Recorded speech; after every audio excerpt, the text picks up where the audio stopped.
जय हिंद दोस्तों, आइए अब हम लोग समझते हैं बायोलॉजी सेल के जो नेक्स्ट पार्ट है। ठीक, पार्ट 1 में तो कंप्लीट हुआ था। पहले का क्वेश्चन को हम रिपीट करते हैं। ठीक, सबसे पहले सेल का खोज किसने किया? अरस्तु ने। दो भाग में बांटा, जूलॉजी बॉटनी। जूलॉजी के जनक अरस्तु, बॉटनी के जनक थियोफ्रेस्टस। अब देखिए, हम लोगों ने पढ़ा था कि सबसे पहले खोज किसने किया? रॉबर्ट हुक ने। 2x के स्पीड में हम लोग आप लोग का रिवाइज करवा दे रहे हैं। ठीक, तो सबसे पहले जीवित कोशिका किसने किया? एंटोनी वन लीवेनहॉफ ने। सिद्धांत किसने दिया? स्लाइडेन स्वान ने। ठीक, अब देखिए, स्लाइडेन स्वान ने सिद्धांत दिया तो उन्होंने पुनर्निर्माण का सिद्धांत दिया था। तो सबसे ज्यादा पुनर्निर्माण की क्षमता किसमें पाई जाती है? लीवर में पाई जाती है। सबसे कम किसमें? तंत्रिका तंत्र में। ठीक, अब देखिए, मानव में सबसे छोटी कौन? स्पर्म। मानव में सबसे बड़ी कौन? ओवम। ठीक, मानव में सबसे लंबी कौन? तंत्रिका तंत्र की कोशिका। ठीक, इतना तक तो कंप्लीट हो गया। अब आइए थोड़ा सेल की दुनिया में आते हैं। किसमें? पहले तो सेल का ऊपर झापर पड़ रहे थे। अब हम किस में समझते हैं? सेल की आंतरिक दुनिया को समझ रहे हैं ना बराबर? देखिए, पढ़ाई पर ध्यान दीजिए, इन्हें उन्हें तरीके कम घुमा करिए, ठीक रहेगा।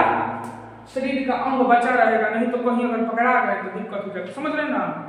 देखिए, पढ़ाई करिए आप लोग, नहीं तो नहीं दिक्कत हो जाएगी। ठीक, तो देखिए, पहले तो सेल का बाहरी बनावट समझेंगे ना, तो सेल के बाहर सब अंग, मान लीजिए कोई गए बाजार में, क्या करेगा?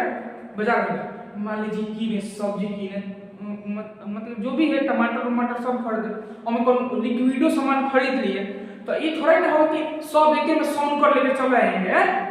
मटर सटर सब सोयाबीन तो सब एक में सौन करना ना आएंगे। ठीक, ये अलग अलग क्लोथिंग में रखेंगे।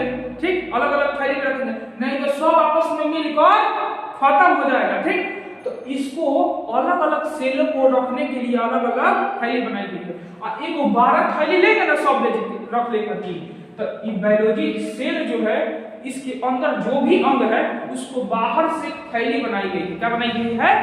थैली। समझ में आ रहा है? बोलिए, नहीं तो नहीं समझ में आ रहा। ठीक, तो क्या होता है? थैली बनाई गई है, जिसे क्या कहते हैं? कोशिका झिल्ली। क्या कहेंगे? कोशिका झिल्ली कहेंगे। क्या कहेंगे? क्या कहेंगे? कोशिका झिल्ली कहेंगे। कोशिका झिल्ली जो होती है किसकी बनी होती है? प्रोटीन और लिपिड की। किसकी बनी होती है? प्रोटीन और लिपिड की। किसकी बनी होती है? प्रोटीन और लिपिड की बनी होती है। लिपिड किसकी बनी होती है? प्रोटीन और लिपिड की बनी होती है। ठीक, समझ में आया? तो कोशिका झिल्ली किसकी बनी होती है? प्रोटीन या लिपिड की बनी होती है। ये तो कोशिका के सबसे बाहरी बनावट है। लेकिन देखिए, आगे हम लोग समझेंगे किसमें पाया जाता है, किसमें नहीं पाया जाता। अब देखिए, इसमें सबसे पहले का अंग आता है माइटोकॉन्ड्रिया। कौन आता है? माइटोकॉन्ड्रिया। क्या करता है? माइटोकॉन्ड्रिया। क्या होता है?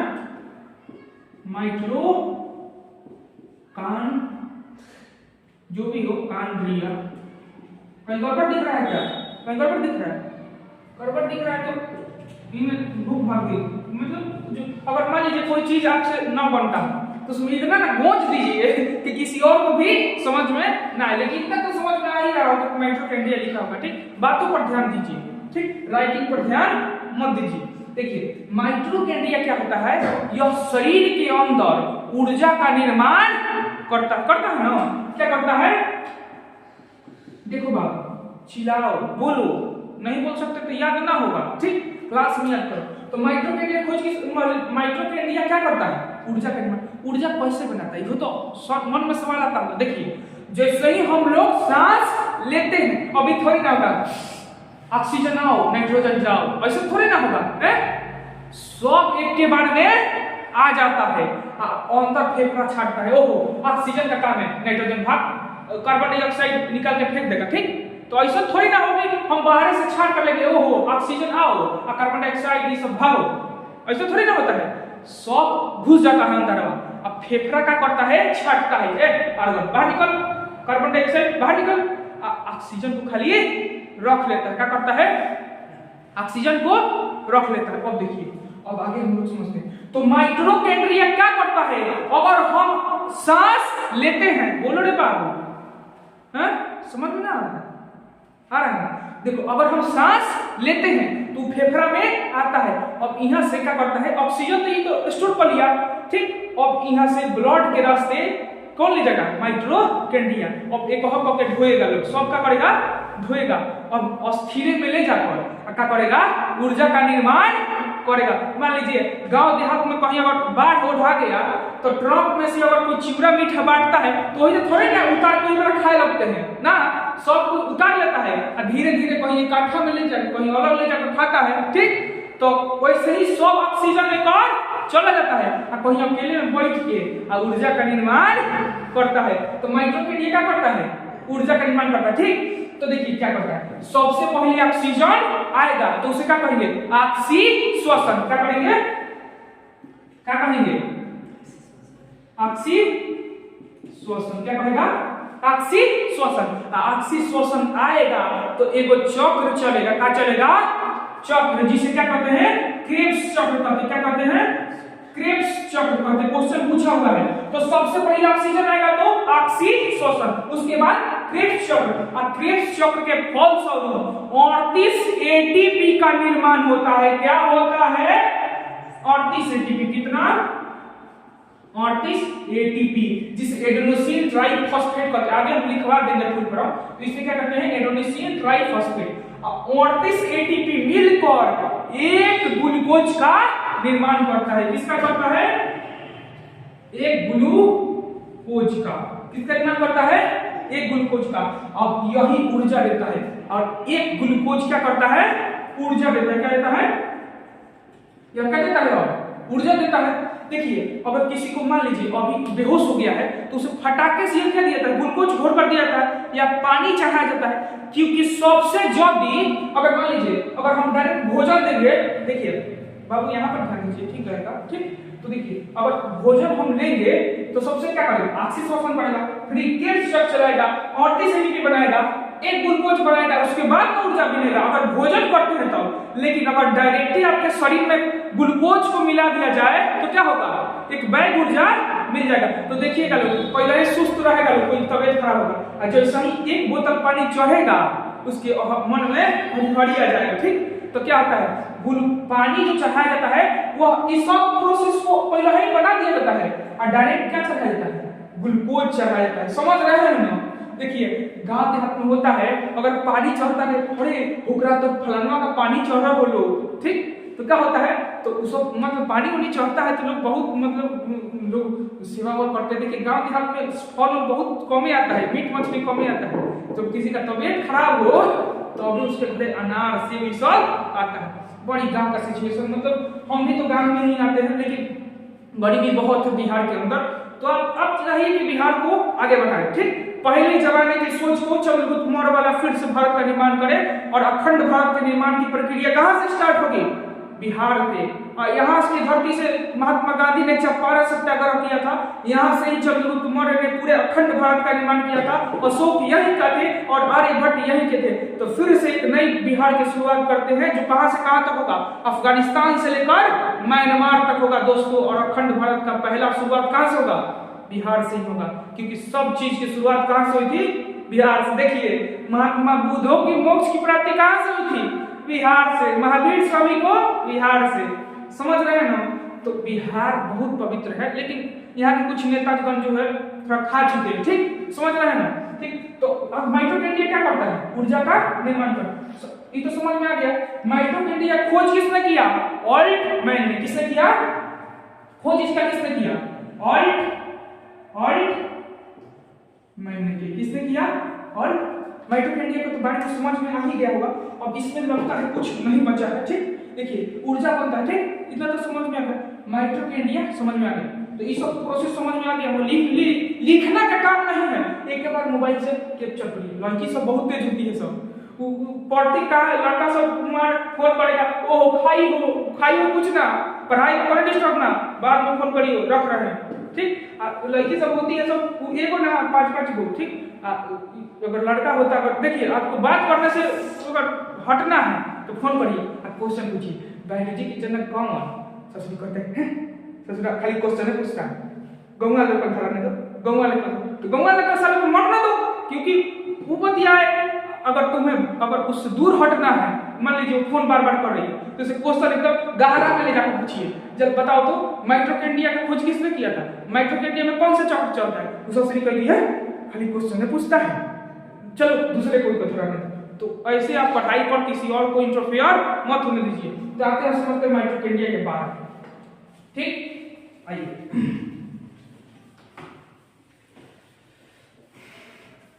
ये तो माइटोकॉन्ड्रिया हो गया। और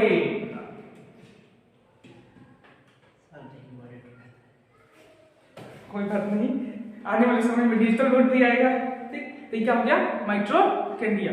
माइटोकॉन्ड्रिया तो ऊर्जा का निर्माण कर दिया, लेकिन एकरा परिवहन करने के लिए तो कोई चाहिए ना। अब हम मान लीजिए बना दिए, पैसा रख दिया, कोनो कमाए ला मतलब कोई खाए ला नहीं तो कोई रहे बे करे ना करे, तो क्या करेगा, ऊर्जा का निर्माण करता है। तो गोल्जी बॉडी क्या करता है, गोल्जी बॉडी ये परिवहन करता है। परिवहन मतलब समझते हैं, एक स्थान से ऊर्जा दूसरे स्थान पर। देखिए क्या करता है गोल्जी बॉडी, क्या करता है गोल्जी बॉडी। ठीक, गोल्जी बॉडी ऊर्जा का परिवहन करता है। ठीक, सबसे पहले माइटोकॉन्ड्रिया क्या किया, ऊर्जा का निर्माण किया। इसका परिवहन करने वाला तो चाहिए ना, तो कौन होता है गोल्जी बॉडी। ठीक, गोल्जी बॉडी क्वेश्चन पूछेंगे अभी तुरंत, माइटोकॉन्ड्रिया में कौन क्या चक्र चलता है, किसका निर्माण होता है। ठीक, तो गोल्जी बॉडी क्या करता है, ऊर्जा का परिवहन करता है। मान लीजिए ऊर्जा का परिवहन कैसे करेगा, अगर हमें बोलना है दिन भर मतलब पढ़ाना है, तो सबसे ज्यादा ऊर्जा किसकी का, जीव की है। ठीक, इन लोगों की पैर की है, तो यहाँ से ऊर्जा खींच कर जीव का लगे कौन लाएगा, गोल्जी बॉडी। लेकिन अगर किसान भाई को अगर ज्यादा काम करना है तो हाथों में पैरों में ज्यादा ऊर्जा की जरूरत होगी, तो वह मुंह से खींच लेकर कहाँ ले जाएगा, हाथों में ले जाएगा। तो देखिए ये गोल्जी बॉडी जो होता है वह ऊर्जा का स्थान एक स्थान से, मान लीजिए अगर ऊर्जा का परिवहन ही नहीं करते तो गोल्जी बॉडी का, ठीक, तो ऐसे रुक जाएगा। तो ये गोल्जी बॉडी क्या करेगा, जीव के पास ऊर्जा लाएगा। ठीक, तो ये क्या करता है, ऊर्जा का परिवहन करता है। तो समझते हैं, आगे समझते हैं। ठीक, गोल्जी बॉडी के बाद हम आज क्या समझते हैं इसके बारे में, तो कुछ समझते हैं क्या। ठीक है, इतना तक तो समझ में आ ही गया होगा, इतना तो हम मान ही सकते हैं कि इतना तेज कोई भी किए होंगे। अब पता नहीं क्या कर रहे हैं, इसका मतलब ये तो हम नहीं बता सकते हैं। क्वेश्चन आप लोग कुछ नहीं ठीक किए।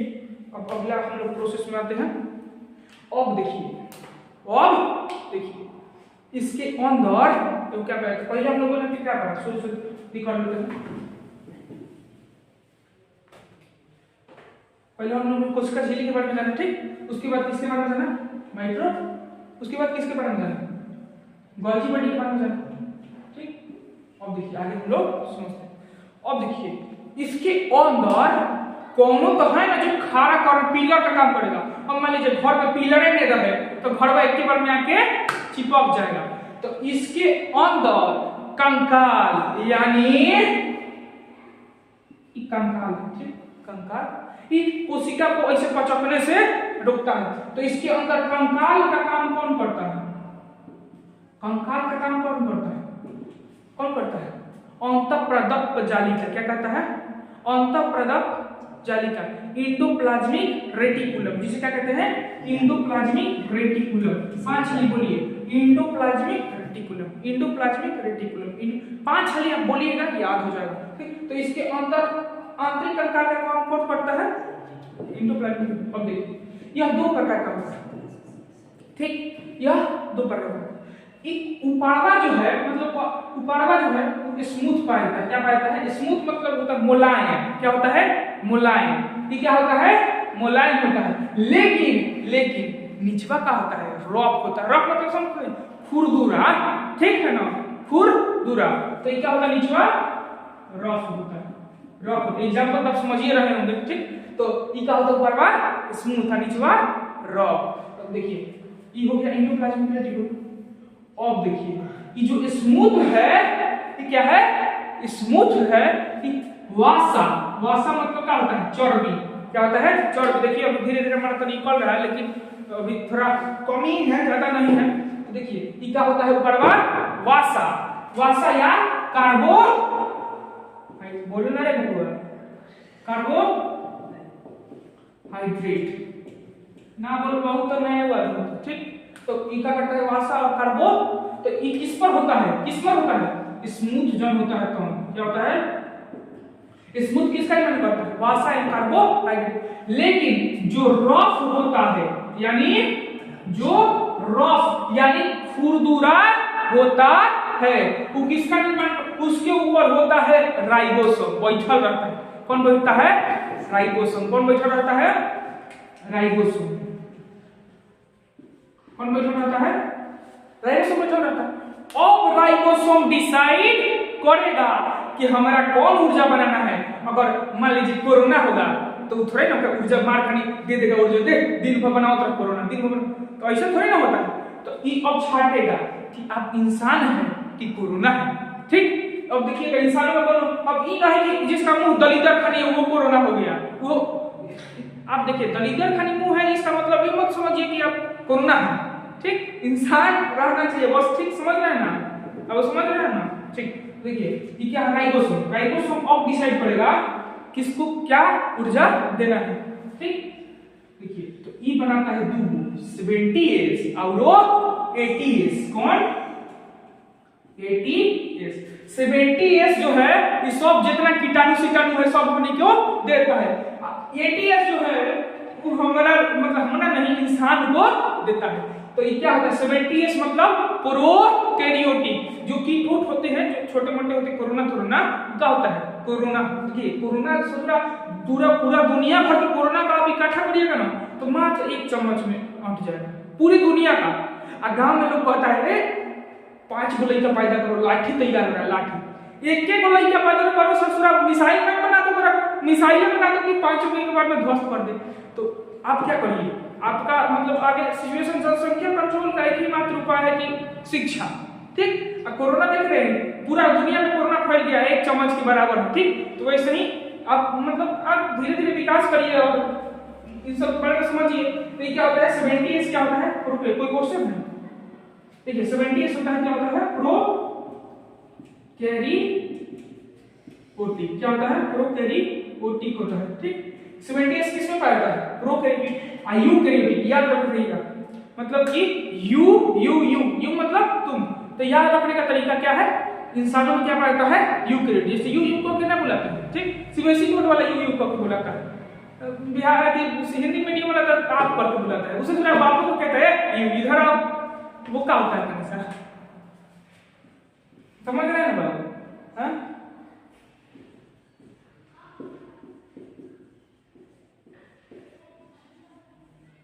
तो क्या होता है? 80S किसमें पाया जाता है? यूकैरियोटिक में। और 70S किसमें पाया जाता है? प्रोकैरियोटिक में। इतना तो समझ में आ ही रहा होगा, इतना तो हम जान ही रहे हैं, इतना दिमाग ठीक ठाक है, काम कर रहा हूँ, इधर उधर ध्यान देना। चलो पढ़ाई करते हैं।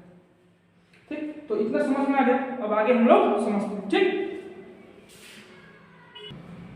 ठीक, अब आते हैं नेक्स्ट दुनिया में। किस में आते हैं? नेक्स्ट की दुनिया में। तो हम लोगों ने क्या पढ़ा? सबसे पहले पढ़ा किसके बारे में? किसके बारे में पढ़ा? माइटोकॉन्ड्रिया। उसके बाद गोल्गी बॉडी। उसके बाद एंडोप्लाज्मिक रेटिकुलम। अब हम लोग पढ़ेंगे सेंट्रोसोम। क्या करता है? सेंट्रोसोम। किसके बारे में? सेंट्रोसोम। शांत कहां हो गए लोग? आप लोग पढ़ाई पर ध्यान दीजिए।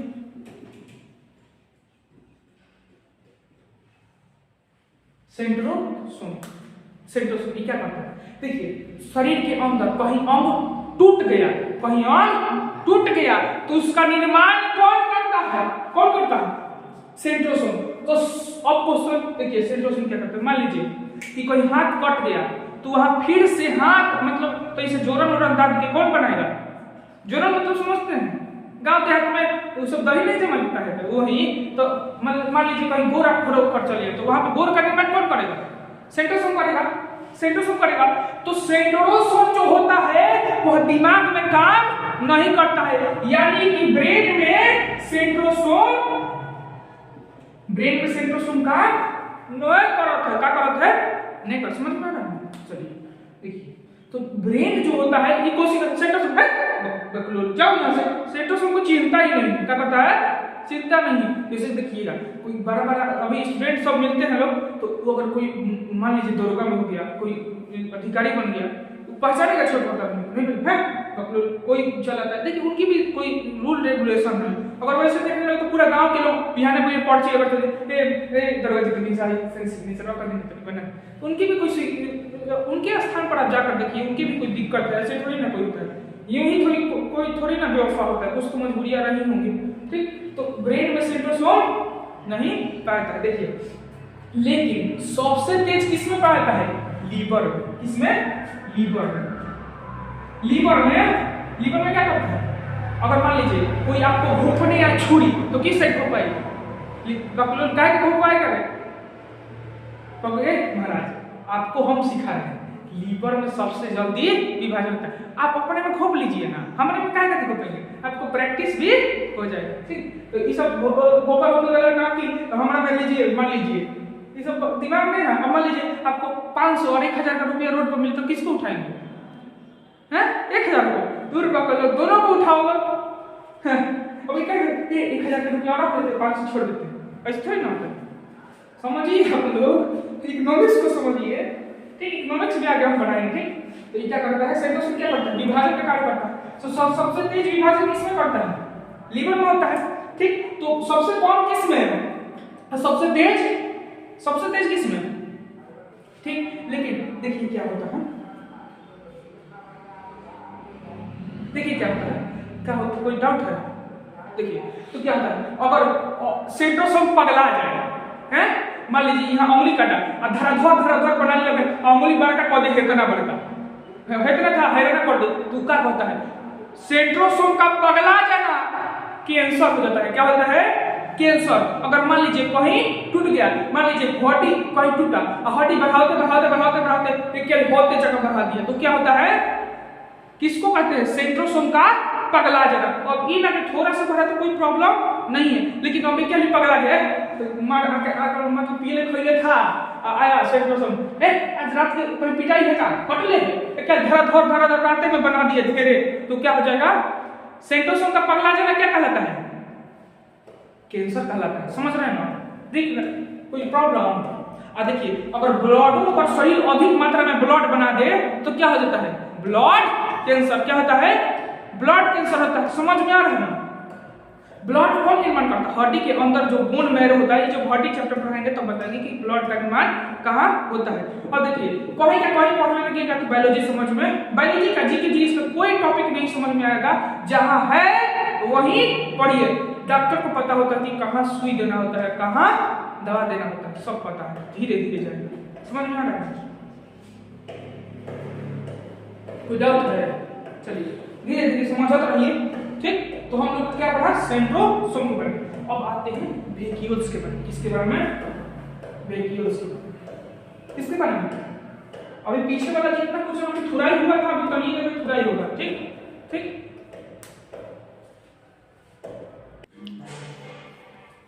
आगे हम लोग समझते हैं वेक्यूल्स क्या करता है। ये करता है पानी को स्टोरेज। क्या करता है?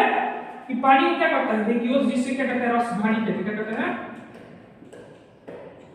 रसधानी। क्या करता है? पानी। समझ में आ रहा है? तो ये क्या करता है? पानी को स्टोर करता है। यह क्या होता है? पादप में बड़ा होता है और जंतु में छोटा होता है। पादप में बड़ा इसलिए होता है कि वह पानी एक बार सोख कर रख लेता है। अब मनुष्य में कितना होता है? 7 लीटर लगभग होता है। अभी ना के 7 लीटर है, एक साइड लटकल है 7 लीटर पानी होना, सब जगह फैला रहता है। तो ऐसा होता तो है इन्हें छलक कर जाता, कभी इधर चला जाता, उधर चला जाता। जैसे इधर हाथ करते तो इधर पानी चलाता, इधर हाथ करते तो इधर चलेगा। ऐसा नहीं है। यह कहीं कहीं कोशिका में हर एक जगह विभाजित है। ठीक, आप खाने के तरह से या कहीं और तरीके से आप पानी को वह ग्रहण कर लेता है। तो मनुष्य में लगभग कितना लीटर? 7 लीटर पानी पाता है। तो यह वेक्यूल्स किसमें पाता है? दोनों में पाता है, लेकिन पादप में बड़ा होता है और जंतु में छोटा होता है। पादप में क्या होता है? पादप में बड़ा और जंतु में छोटा। ठीक, समझ में आ रहा? तो बायोलॉजी की दुनिया में आज के लिए इतना है। कॉल याद करके आना है। समझ रहे ना आप लोग? कोई ऑनलाइन वालों को नहीं। ठीक, तो याद करके कॉल आना है। तब तक के लिए जय हिंद, धन्यवाद। ठीक।